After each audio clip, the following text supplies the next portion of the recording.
Bom, o vídeo de hoje ele trata de um tema que não é só falado no mercado financeiro, mas também como um todo pela sociedade, que é o fim das lojas físicas. E isso impacta para a gente diretamente no fim dos fundos de shopping. Então, pensando em como analisar isso, né, como isso afetaria os fundos de shopping no longo prazo e com tudo o que vem acontecendo, eu também não sou um entusiasta de fundos de shopping, prefiro muito mais de logística. Hoje, nesse vídeo, a gente vai dissertar alguns pontos e falar um pouco sobre isso de uma maneira um pouco mais detalhada. Então, para a gente contextualizar um pouco primeiro, a gente tem que levar em consideração a quantidade de shopping que a gente tem no Brasil, né? Porque é muito diferente, por exemplo, de uma quantidade de shopping que a gente tem em outros países, como os Estados Unidos, né? Onde o metro quadrado de shopping por habitante é de aproximadamente 2,2 metros quadrados, enquanto no Brasil é de 0,11. Então, é uma desproporção muito grande a quantidade de shoppings lá fora e a quantidade de shoppings aqui. Por isso que a gente vê muitas notícias, enfim, de shoppings. A gente vê que o setor, como um todo, em outros lugares, ele perde um pouco de força. Enquanto no Brasil não, né? O shopping é muito mais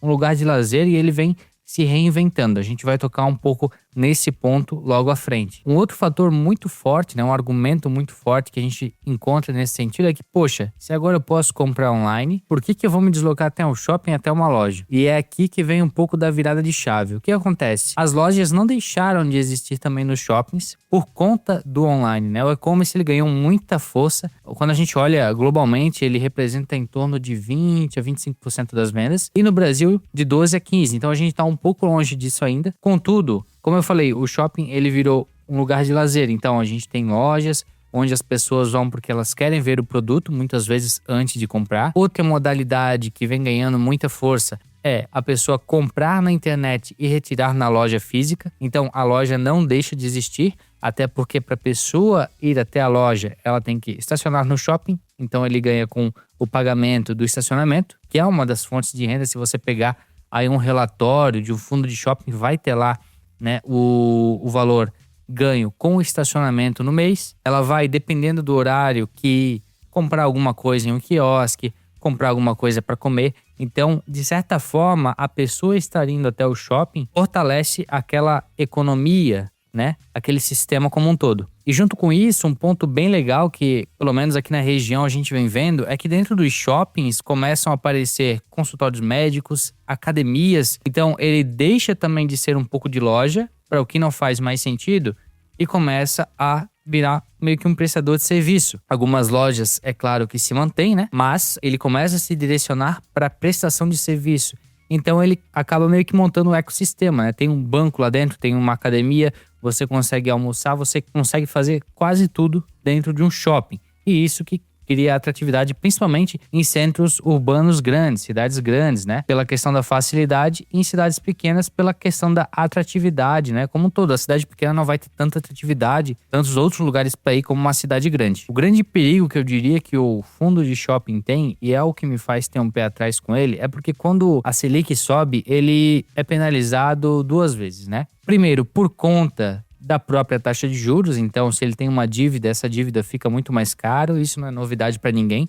Acontece com todos os fundos. Contudo, o shopping ele está muito mais diretamente ligado ao varejo, que são aquelas lojas que estão ali, e até mesmo os serviços que são prestados ali dentro daquela estrutura. E como a gente sabe, quando a taxa de juros sobe, o poder aquisitivo da população ele diminui, porque o dinheiro fica muito mais caro. Então a economia ela esfria um pouco. A economia esfriando, isso impacta diretamente na receita de algumas lojas, que, consequentemente, vão estar dentro do shopping também. E aqui um detalhe muito importante, né, que, poxa, é muito legal a gente levar sempre em consideração a saúde do nosso inquilino, né? O quanto que aquela empresa que está ali, aquela lojinha que está ali no shopping vendendo, ela é saudável e capaz de me pagar, né? Será que o meu aluguel não está muito alto? Será que não estou cobrando o teto do aluguel naquela loja, tentando extorquir mesmo o cara para aumentar minha rentabilidade? Ou quando o fundo pratica esse tipo de ação em um momento de Selic alta, onde as coisas não estão tão boas, e muitas vezes aquela loja pequena ali, né, que tá,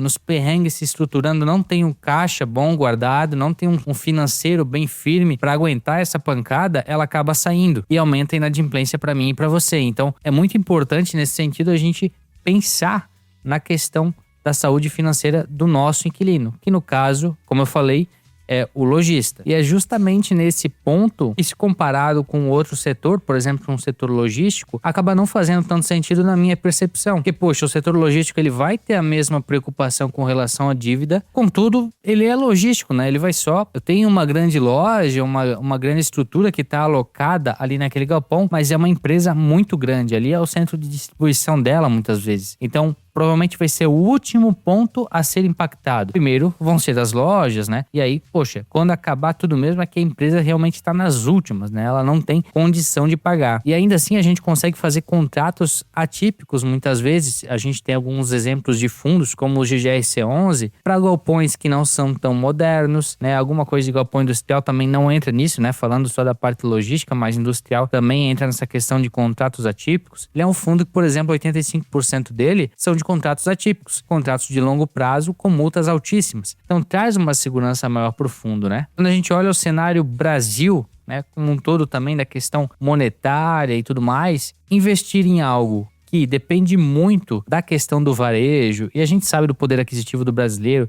essa oscilação das taxas de juros, né? O brasileiro médio ele não tem um grande poder aquisitivo. Quando os juros são altos, essas pessoas são as principais afetadas. Querendo ou não, são elas que movimentam a economia. Isso acaba fazendo com que os fundos de shopping tenham que ter um diferencial a mais aí, né? Teria que ter um plus a mais, na minha concepção, para fazer sentido estar alocando dinheiro nesses empreendimentos. Tá, Jonathan? Então os fundos de shopping, né, vão acabar mesmo, né? Eles têm um prazo de validade e, considerando todo esse cenário que a gente destrinchou aqui no vídeo, olhando fundos como, por exemplo, o XPML11, que é um grande fundo, bem localizado, tem participação em muitos shoppings importantes, né? Tá sempre buscando essa manutenção da sua carteira de ativos. Fundos como o XPML11 muito dificilmente vão deixar de existir.